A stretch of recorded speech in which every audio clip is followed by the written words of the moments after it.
You know, there's this moment, quiet but powerful, when you realize that you don't have to say anything, not because you're out of words or because you're trying to be cold, but because you've finally stepped into a space where your peace matters more than his understanding.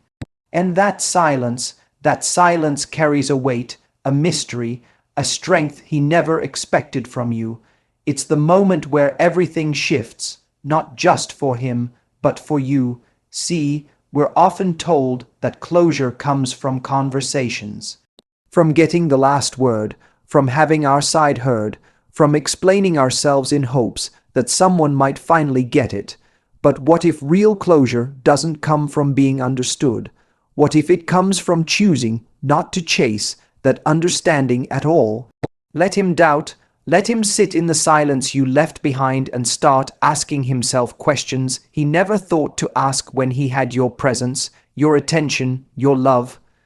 Let him wonder if you're okay, where your head is, whether you miss him, or worse, whether you've already moved on. Let him feel the confusion that used to live inside you every time he ignored your needs, gave you crumbs, made you feel like you were asking for too much when all you wanted was consistency. The silence you choose isn't passive. It's active, it's intentional. It's you saying, I'm no longer pouring energy into places that couldn't hold it. I'm no longer playing the game of trying to teach you how to treat me right, and I know it's hard. I know the temptation to reach out, to explain, to send that one message that might finally make him see what he lost. But if he couldn't recognize your value when it was right in front of him, clear, open, and honest, what makes you think he'll get it after a monologue? No, let him get it without the monologue. Let him scroll through old messages and wonder why you stopped replying. Let him notice your absence not because you made a show of it, but because it simply is. Let him feel the shift, the lack of your emotional availability. That's the thing that stings the most, not anger, not hate, but indifference. When someone's been the center of your emotional world, your silence is not just empty space, it's a void.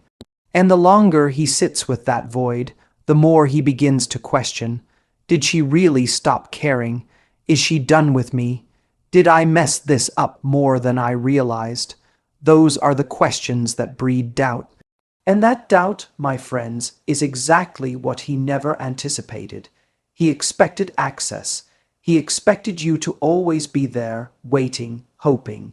He expected that if he left the door cracked open, you'd eventually walk back through it. So when you don't send that just checking in a text, when you don't like his new post, when you don't show up in the ways he used to count on, he notices, not in an instant, maybe. But slowly, steadily, the doubt starts to creep in. And it's not just about where you went. It's about who you're becoming now that you're gone. That's the beauty of silence. It forces him to sit with himself, with the version of him that let you down, with the consequences he didn't expect. And while he's sitting there in that fog of doubt, you're reclaiming parts of yourself he never bothered to get to know. You're not waiting on a text. You're not hoping for an apology. You're not needing validation from someone who couldn't even see what they had. You're moving forward quietly, strongly, purposefully. So let him doubt. Let your silence ask the questions you never needed to speak aloud. Let it echo in the places he thought would always belong to him. Because sometimes the most powerful thing you can say is nothing at all. There's something people don't talk about enough. The kind of transformation that happens in the space after you walk away. Not the dramatic kind with fireworks and final words, but the quiet one. The kind that happens in the stillness. When you're no longer showing up, no longer answering, no longer standing in front of him reminding him of your worth. That's when the shift begins. Because here's the truth, when you're always there, always giving, always available, people get comfortable. They start to believe that you'll always be around, that no matter how they treat you, you'll find a reason to stay. But when you remove yourself, when you step out of the story completely, you create a silence that forces them to confront something they never wanted to see. And that silence, that absence, it isn't just space, it's transformation.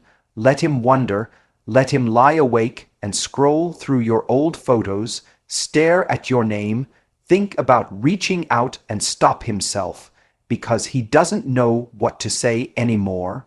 Let him overthink the last conversation you had, try to analyze your tone, your words, your distance. Let him piece together clues that were once so obvious but now seem unreachable.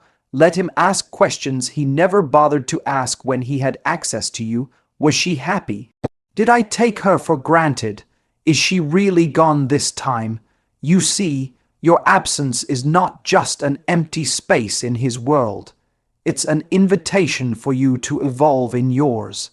It's the beginning of a version of you that no longer needs to be chosen to feel worthy. It's the version of you that realizes love shouldn't be begged for, that being seen and heard shouldn't be conditional. You walking away doesn't just impact him, it awakens you. Because when you stop showing up for someone who never truly showed up for you, you start showing up for yourself in a way you never have before. You stop waiting for his recognition and start giving yourself the validation you used to crave from him. You stop wondering what you did wrong and start understanding what he failed to do right. And in that space of absence, you begin to glow differently, not out of spite, not to make a statement, but simply because you're healing, growing, becoming. And while you're doing that, he's watching. Maybe not directly, maybe not openly, but he's feeling it. He's noticing the silence where your voice used to be. The peace in your presence that he now realizes wasn't just a given, it was a gift. You see, people don't often change when you give them another chance.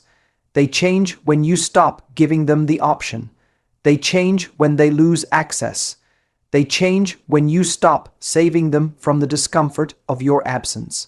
And this isn't about playing games or trying to manipulate anyone. It's about truth, about stepping back and allowing someone to experience the weight of what they let go. Because when you're always there, they never have to feel that weight. But when you're gone, that's when reality hits. Let him wonder, let him feel the shift. Let him question why it suddenly feels colder without your warmth, why he doesn't laugh as freely without your presence, why even the things that used to distract him don't quite land the same way anymore. Because the thing is, when someone gets used to you being their emotional safety net, they don't realize how much they lean on you until you're not there to catch them. And when you're no longer the one texting first, initiating plans, checking in, forgiving quickly, smoothing over the rough patches, they're left with nothing but the consequences of their own actions.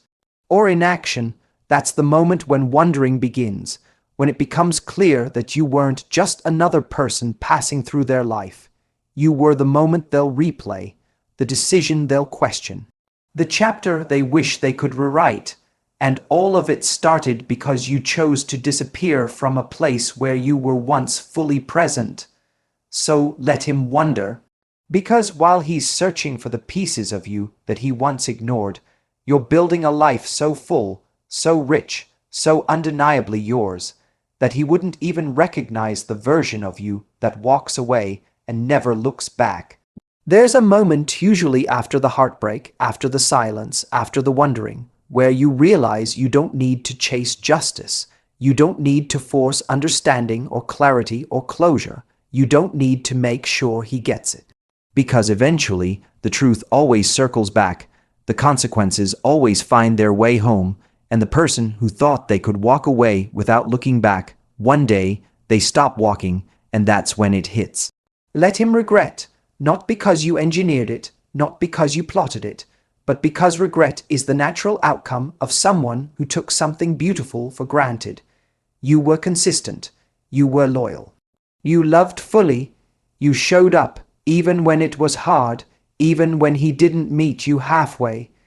You brought softness into a space that didn't always offer you the same, and for a while you thought that if you just loved better, more patiently, more deeply, he'd see it. But he didn't, and that's where the pain sat, right? Not just in the leaving, but in the knowing.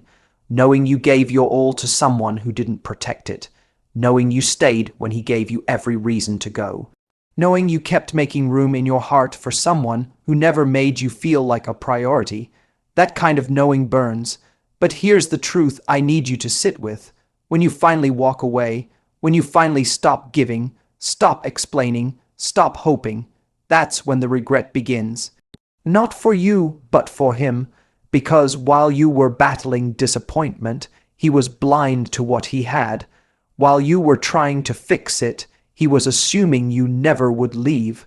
While you were crying in silence, he was mistaking your grace for weakness. But now he's alone with his decisions. No distractions, no excuses, no more lifelines from you, and the weight of what he did or didn't do starts to catch up, slowly and then all at once. He remembers the way you laughed when you were comfortable, the way you encouraged him when no one else did, the way you forgave him even when he didn't deserve it.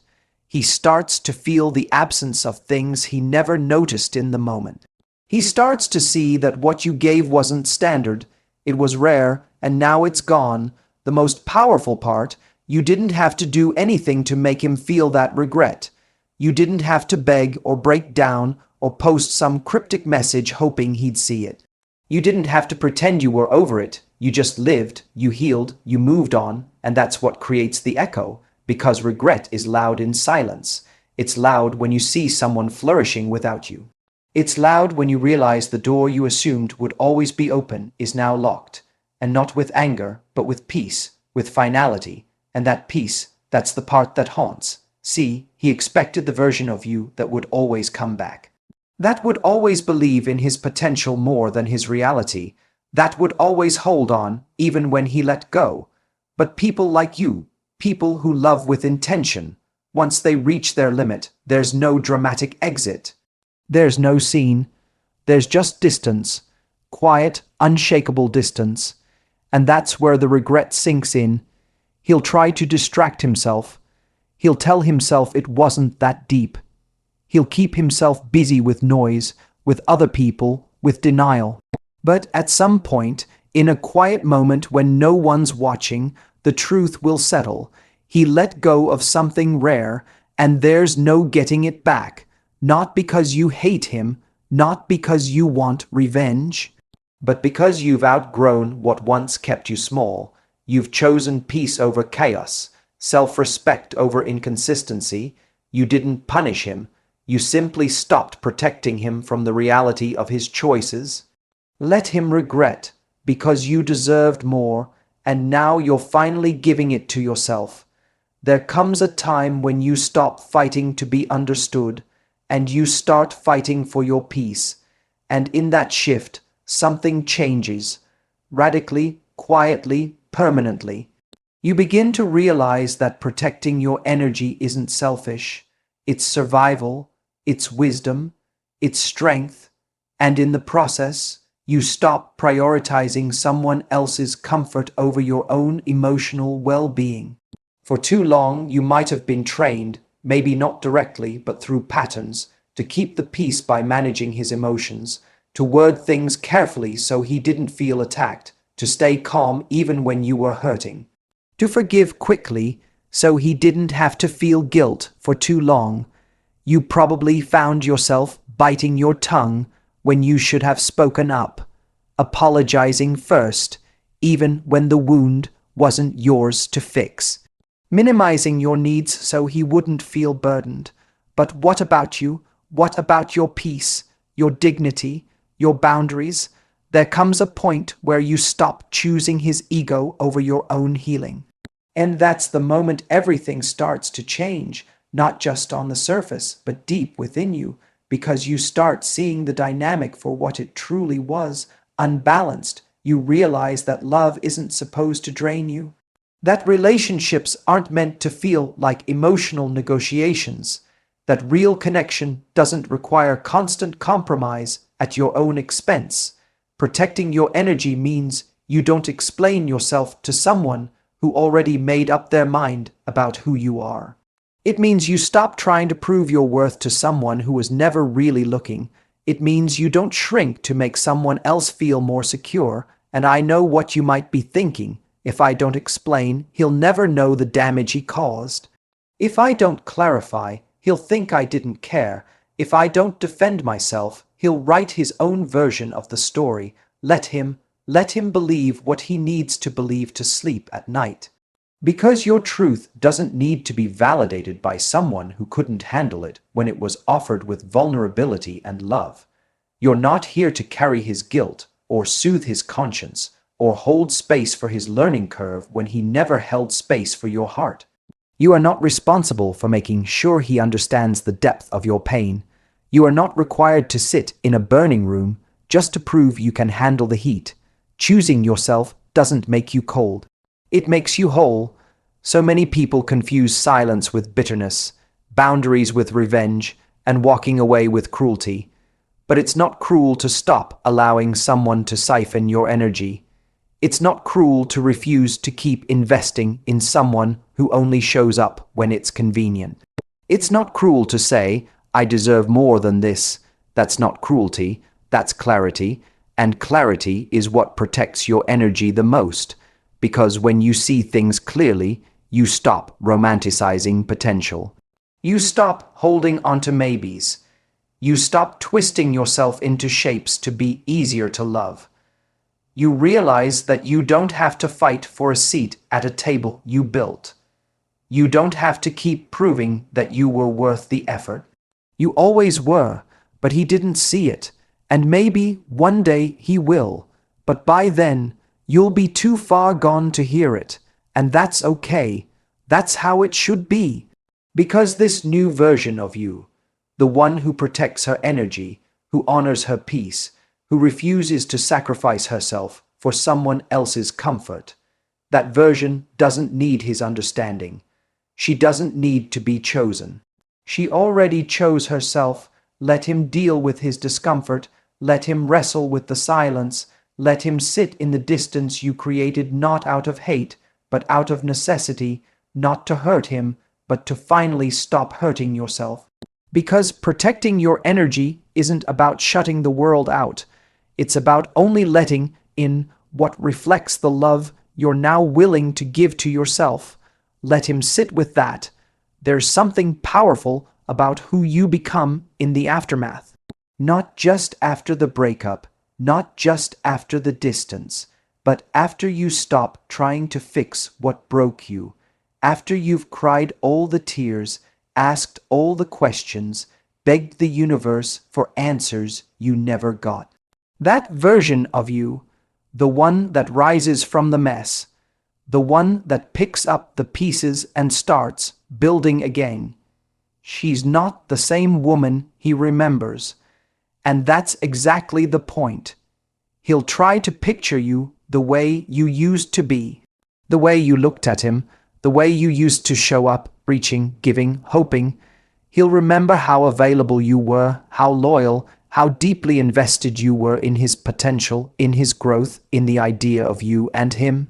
But what he won't be ready for is who you've become without him. Because when a woman starts to glow after heartbreak, it's not an accident. It's not just makeup or new clothes or filtered selfies. It's the result of healing, of doing the hard, invisible work no one sees. It's the hours of silence where she sat with her pain instead of escaping it. It's the nights she forced herself not to text him, not to check in, not to chase closure. It's the mornings she got up even when she didn't feel like it, when her heart was heavy but her soul whispered, keep going, that glow, that's earned. It comes from self-respect, from boundaries, from realizing you're no longer going to fight for a love that keeps you in limbo. You're no longer going to apologize for being too much, for feeling deeply, for wanting real connection. You've learned to stop asking someone else to validate what you already know about yourself, that you were always enough. So now he's watching from the outside, maybe not openly, maybe it's through quiet glances, through mutual friends, through late night scrolls on your social media, but he sees it, he feels it, and the worst part for him, he can't access it anymore. He can't reach the woman who used to bend for him, because that woman no longer exists. Now you speak differently, you move with confidence, you don't beg for energy to be returned, you protect your own. You don't get pulled into games because you've learned peace is more important than proving a point. You don't entertain bare minimum because you know what full effort looks like, and what it feels like when it's missing. He's not just watching you glow, he's watching you evolve, and that's what keeps him wondering, that's what keeps him in his head, because while he stayed the same, you transformed, while he avoided the hard conversations, you had them with yourself. While he looked outward for distractions, you looked inward for healing, and now you're walking different, talking different, choosing differently, you're no longer chasing, you're attracting, you're not posting to be seen, you're living to be felt, and that life you're building, the peace, the confidence, the grace, it's not for revenge, it's not to make a point, it's because you finally realize that you were never meant to stay stuck in the version of yourself that tolerated less than you deserved. Let him feel the distance, let him feel the shift, because while he's wondering if you ever think about him, you're thinking about how far you've come. You're not waiting for an apology, you're not sitting by the phone. You're not hoping he comes back. You've outgrown the version of you that needed him to become better. You've stopped making his growth your responsibility. Now it's just you thriving, glowing, living. And that glow, that's not just for show, that's a signal, a sign of rebirth, a quiet message to the world that says, I've been through it, and I came out of it stronger, softer, wiser. Let him watch you become everything he thought you never would be, without ever needing him to see it. There's a certain kind of strength that doesn't